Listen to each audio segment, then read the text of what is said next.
네, 강프로입니다. 자, 두산 에너빌리티 보겠습니다. 자, 오늘 두산 에너빌리티 이야기 안 할 수 없죠. 어저께 딱 요 시간 정도에 공시가 딱 나왔습니다. 장 끝나고 나서 오늘 금요일 장이 끝났는데 그걸 보셔야 돼요. 지금 두산 에너빌리티에서 가지고 있는 밥캣 요겁니다. 요걸 떼가지고 두산 로보틱스로 보내잖아요. 그쵸? 여기서 가지고 있는 밥캣입니다. 밥캣 여기 밑에 있으면 있어요. 여기 두산 밥캣 요거를 지금 자산 3조 6천억짜리 요거를 딱 떼가지고 두산 로보틱스로 보냅니다. 그러면 두산 밥캣에서 가지고 있는 현금 흐름 이게 한 1.7조 정도 되거든요. 요거까지 다 갖다 바치는 겁니다. 요걸 당연히 두산그룹 대주주가 결정을 했죠. 나쁘죠. 나쁜데 이런 부분을 악재로 받아들이는 분들이 있을 것 같아요. 근데 두산 에너빌리티는 두산 로보틱스는 무조건 호재가 맞고요. 두산 에너빌리티는 사업적인 측면에서는 호재. 근데 뭔가 수급적인 측면에서는 그렇게 차이가 없고 오늘 하루 정도 그 영향을 받는다고 보시면 되고 지배구조적인 측면에서는 약간 조금 악재인 부분이 있다. 근데 그런 부분을 상쇄시키기 위해서 감자를 합니다. 이게 감자를 한다 그래서 나쁜 게 아닙니다. 주식수가 줄어요. 그러면 물량 부담도 줍니다. 두산 에너빌리티를 포함해서 두산그룹은 원래 돈이 부족하기 때문에 이쪽에서는요. 상당히 조금 자금 조달의 선수들이 많이 모여 있습니다. 그래서 두산그룹 내에서 지금 봤을 때 우리가 봐야 되는 부분은 로봇 사업을 계속해서 밀어가고 있다. 이런 부분은 오케이, 인정. 그쵸? 인정하는데 두산 에너빌리티가 그렇게 뭐 나쁜 부분, 예를 들어서 오늘 떨어지는 뭐 막 8%씩 9%씩 이렇게 떨어지는 이런 과정에서 전혀 유지될 수 있는 그런 상황이 아니다. 왜? 원전에 대한 부분이 있기 때문에 그렇습니다. 그래서 제가 매매하는 그 상황을 보여드리면서 제가 이야기를 드리면 두산 에너빌리티입니다. 제가 오늘 한 주도 매도를 하지 않았습니다. 그리고 오늘 오히려 두산도 함께 가지고 있었는데 두산 같은 경우에는 제가 오늘 장중에는 매도를 했습니다. 뭐 큰 수익은 아닙니다. 제가 5월 달은 14% 정도 수익 구간을 만들었는데 이번에 같은 경우에는 그쵸 여기 7월 12일 4.5% 정도 수익에 그냥 끝내고 나왔습니다. 뭐 고가 따져보면 뭐 한 10% 이상 수익 구간이 있었는데 뭐 정확하게 고가를 잡을 수는 없는 거니까 그래서 그냥 요 정도가 나왔다. 근데 우리는 두산 에너빌리티를 포함해서 원전 관련주들은 계속해서 봐야 됩니다. 그리고 무엇보다 두산 에너빌리티 자체가 지금 이렇게 강세를 보였었던 건 지배구조 관련된 이슈하고는 전혀 상관이 없습니다. SMR 관련된 부분 그리고 원전 관련된 부분이 지금 대안이 없는 부분 그런 상황으로 가고 있기 때문에 우리가 이런 그 사업적인 부분에 집중을 해야 되고 두산 에너빌리티 같은 경우에는 이제는 로봇 사업까지 같이 어느 정도까지의 영향을 미치는 그런 상황이 됐습니다. 뭐 하나에 집중을 하기 위해서 밥캣을 떼고 로보틱스로 붙인다 이렇게 표현을 했지만 결과적으로 보면 그래요. 두산그룹에선 두산 에너빌리티는 자력 갱생이 가능하고 두산 로보틱스는 일단 자금 수혈이 필요하니까 돈을 가장 많이 가지고 있는 밥캣을 떼가지고 로보틱스로 보낸 겁니다. 단지 그냥 그거일 뿐이에요. 그러니까 로보틱스가 오늘은 긍정적인 그런 효과를 받았지만 로보틱스 같은 경우에도 고가 매물 소화를 해야 되는 그런 구간이 있기 때문에 많이 빠졌잖아요. 그렇죠? 작년에 상장을 하고 나서 10월 1일일 겁니다. 상장을 하고 나서 하락하는 부분이 많이 나온 상태이기 때문에 그런 부분을 되돌리는 상황에서의 매물 소화 과정을 보내야 될 그럴 필요는 있다. 근데 여기서 우리가 봐야 되는 부분은 에너빌리티는 그렇게 크게 이런 그 지배구조 개편에 따라서 좋을 건 없지만 나쁠 것도 없다. 그렇게 보시면 되고 굳이 좋은 걸 따져봐라 그러면 에너빌리티가 그 에너지 산업 쪽으로 집중할 수 있는 그런 환경을 직접적으로 하겠다고 발표를 했고요. 그리고 무엇보다 밥캣을 떼면서 로보틱스 주식을 받아오기 때문에 로봇 산업과도 일부 그 시세적인 연동이 나올 수 있지만 이런 부분이 에너빌리티의 앞으로의 시세에 얼마나 큰 영향을 미칠지까지는 사실상 모르겠다. 근데 아무리 모른다고 하더라도 우리가 봐야 되는 부분은 뭐예요? 미래가치는 주식시장에서의 가장 큰 특징인데 가격이 먼저 반영한다는 겁니다. 이런 부분을 우리가 이해를 했을 때 꾸준하게 가격적인 부분을 보고 매매를 해야 된다는 거고 이런 일시적인 이슈 물론 이게 성공해서 발표된 대로 그대로 진행될지는 모릅니다. 그리고 무엇보다 두산 에너빌리티는 2만 900 몇십 원인가 2만 800 몇십 원에 회사에서 그쵸 두산그룹 내에서 매수 청구권을 줍니다. 그렇죠. 물론 여기서는 가격 그 금액 제한이 있습니다. 이게 한 6천억 정도 될 겁니다. 6천억 원어치만큼은 매수 청구권을 발동을 해서 2만 900 얼마, 800 얼마 거기에 싹 다 매입을 해줍니다. 그래서 그 이하는 전혀 위험하지 않아요. 그리고 무엇보다 이렇게 올라오는 과정에서 가장 중요하게 보셔야 될 부분은 철저하게 미래 가치를 반영하는 과정에서 가격이 먼저 뜨는, 그쵸? 원전 관련된 이슈에 의해서 가격이 뜬 겁니다. 그래서 연동시켜서 보면 두산 에너빌리티 그리고 우리 기술이 같은 구간을 만들고 있다는 점을 우리가 그냥 밑에 차트만 보더라도, 그쵸? 만들어가고 있는 겁니다. 우리 기술은 이번에 급등 나오고 이쪽 구간에서 다시 올라갔습니다. 그쵸? 오늘 4%대로 다시 올라갔는데 이런 구간을 우리가 잡아내고 이런 구간을 우리가 잡아내서 수익을 내는 방법은 딱 한 가지밖에 없습니다. 가격을 보는 것 말고는 없다. 자, 그래서 실전에서 어떻게 우리가 적용을 시켜야 되는지 그 부분에 대해서 제가 이야기를 드리면, 자, 오늘 두산 같은 경우에 어떻습니까? 그쵸?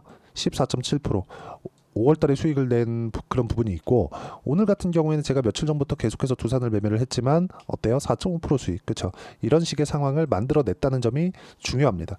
자, 이게 두산그룹뿐만이 아니라 바이오도 그렇고 반도체도 그렇고 동일합니다. 예를 들어서 바이오 같은 경우에는 대표적으로 알테오젠 하나 보겠습니다.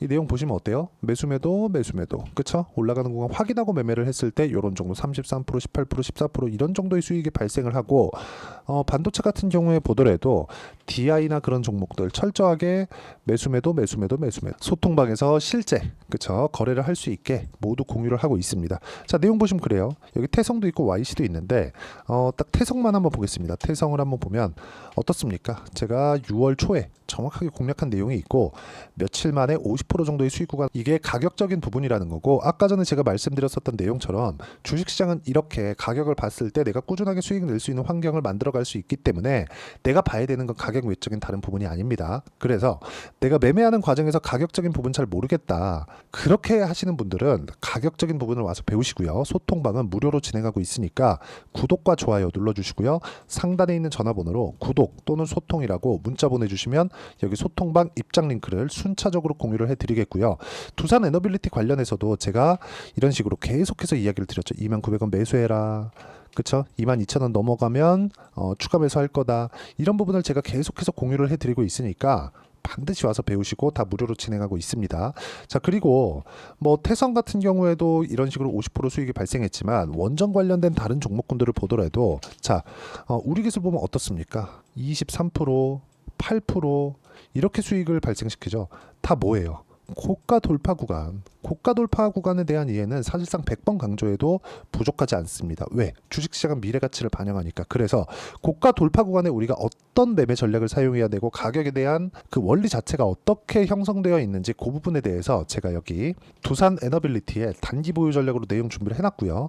무엇보다 이번에 분할하는 과정에서 어떤 일이 벌어질 수 있을지 그런 대략적인 상황을 제가 문자를 활용해서 제가 공유를 해드리도록 할 테니까 상단에 있는 전화번호로 두산이라고 문자 보내주시면 단기 보유 전략과 제가 실시간 타점 함께 공유를 해드리도록 하겠습니다. 가장 중요한 건 가격입니다. 자, 그래서 제가 어떤 식으로 매매를 했는지 다시 한번 체크를 하고 내용 정리를 하면 그래요. 어떤 종목이든지 철저하게 가격 위주로 매매를 했을 때 내가 꾸준하게 수익을 낼 수 있는 그런 환경이 갖춰진다는 점이 중요하고, 그랬을 때 이런 정도의 수익을 발생시키고, 이런 최근에 있었던 일뿐만 아니라 한 2달 정도 지났었던 재룡산업 같은 경우에 보더라도 최근에도 제가 한 16% 정도의 수익 구간을 만들어냈죠. 그런데 이쪽 구간에서도 뭐가 나왔죠? 35% 정도의 수익 구간을 만들어냈다는 점이 중요합니다. 이런 부분을 어떤 식으로 판단하고 이해를 해서 매매를 이어갈지 그 내용에 대해서 제가 상세하게 이해를 시켜드리도록 할 테니까 영상 끝까지 시청하시고요. 모든 분들이 성공 투자하셨으면 참 좋겠습니다. 자, 24년도가 돼도 여전히 시장은 녹록지 못합니다. 이런 상황이 벌어지는 건 어쩔 수 없습니다. 이런 상황에서도 수익이 나는 종목들의 구조는 변하지 않습니다. 즉 대시세 종목에 대한 구조는 변하지 않는다는 거고, 실제 제가 소통방에서 지속적으로 이야기를 드리고 있는 내용도 대시세 종목이나 시장 주도주를 공략하는 건 철저하게 가격 분석을 하라고 이야기를 드리고, 가격 분석 이후에는 이슈에 대한 파악, 그리고 이슈를 파악하고 나서는 다시 내가 얼마에 매수할지 그 타점에 대한 부분을 지속적으로 언급을 하고 있습니다. 자, 근데 생각해 보세요. 시장이 굉장히 어려웠습니다. 어려운 상황에서의 어떤 종목들이 강했냐 보면 반도체와 그리고 바이오입니다. 자, 실제 여기 보면요. HLB에 제가 실제 매매한 내용을 띄워놓고 보여드리고 있는데 1월 22일부터 매매를 시작해서 4일 동안 31%의 수익 마감이 됐고요. 그리고 여전히 신고가 종목입니다. 자, 그리고 그 다음 어보브 반도체, 이름을 보시다시피 반도체 종목이죠. 그리고 AI 반도체는 지속적으로 강세를 보이고 있습니다. 이 종목도 신고가를 먼저 달성한 이후에 제가 21%의 단기간에 21%의 큰 수익을 내고 마감이 됐습니다. 다시 재공략을 준비하고 있고 이런 부분은 소통방에서 다 공유를 해드립니다. 자, 그리고 코세스, 자, 코세스 같은 종목도 당연히 그쵸, 신고가 종목이고요. 그리고 반도체 종목입니다. 이 종목도 영업일 기준에서 이틀 동안 대략 한 15%의 수익 마감이 됐습니다. 내용을 한번 보시면 어떻습니까? HLB를 포함해서 뭐 30%, 20%, 뭐 15% 이런 식의 수익이 지속적으로 발생하고 있는데 이 세 종목 모두 다 신고가 종목이고 1월 달에 시장이 약세를 보이고 있는 구간에서도 강했었던 그런 종목입니다. 특징점이 하나 있는데 그 이슈에 앞서서 가격이 먼저 반영했다는 거죠. 그렇게 제가 가격을 먼저 보고 이슈에 대해서 파악하는 이유는 결과적으로는 큰 시세를 먹기 위한 사전 준비 작업입니다. 실제로 큰 시세를 먹기 위해서 사전 준비 작업을 했을 때 여기 레인보우 로보틱스 127% 그리고 ISC 98% 그리고 한미반도체 97%의 큰 수익을 내는 상황을 만들 수 있습니다. 어떤 식으로 소통방에서 진행됐는지 그쵸, 그 상황을 제가 이야기를 드린 건데 이런 상황도요 당연히 신고가를 공략했을 때 가능한 겁니다. 자, 그러면 이번에도 마찬가지입니다. 그쵸, 정부 주도의 코리아 디스카운트 해소 방안이 2월 달에 발표를 하고요. 그리고 2월 달에 발표된 내용을 토대로 주가가 움직이는 게 아니라 이미 움직인 내용이 있죠. 실제 이 내용은 크게 중요한 게 아니라는 겁니다.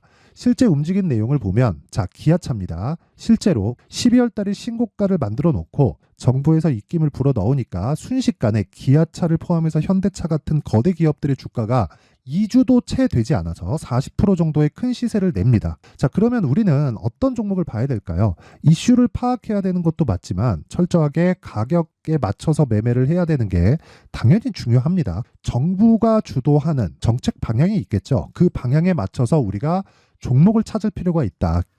자, 그럼 답이 나왔습니다. 정부가 주도하는 방향에 맞춰서 제2의 기아차를 찾는 게 지금은 중요하다. 근데 정부 정책의 방향에 맞게 가자.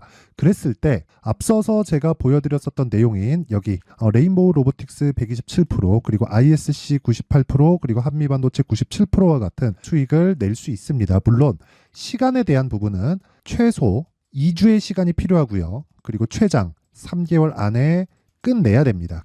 자, 기아차의 시세를 보셨던 것과 같이 2월 달에 정부 정책의 방향이 결정되고요. 바로 3월 달이면 시행입니다. 자, 그러면 우리는 거기에 맞춰서 당연히 종목을 찾아야 되고 제가 제2의 기아차를 찾아놨습니다. 제가 아까 전에 소통방에서 이야기를 드렸었던 내용 다 공개를 해드렸는데 그 내용처럼 종목만 받고 싶다 하시는 분들은요. 상단에 있는 제 전화번호로 대시세, 자, 대시세라고 문자를 보내주시면 정부 정책의 방향에 맞는 종목을 모든 분들에게 무료로 공개를 해드리도록 하겠습니다. 자, 제가 원하는 건 채널 성장이 목적입니다. 자, 그래서 구독과 좋아요 꼭 좀 부탁드리고요. 모든 분들이 정부 정책에 맞는 방향으로 매매를 이어가서 큰 수익 보셨으면 좋겠습니다.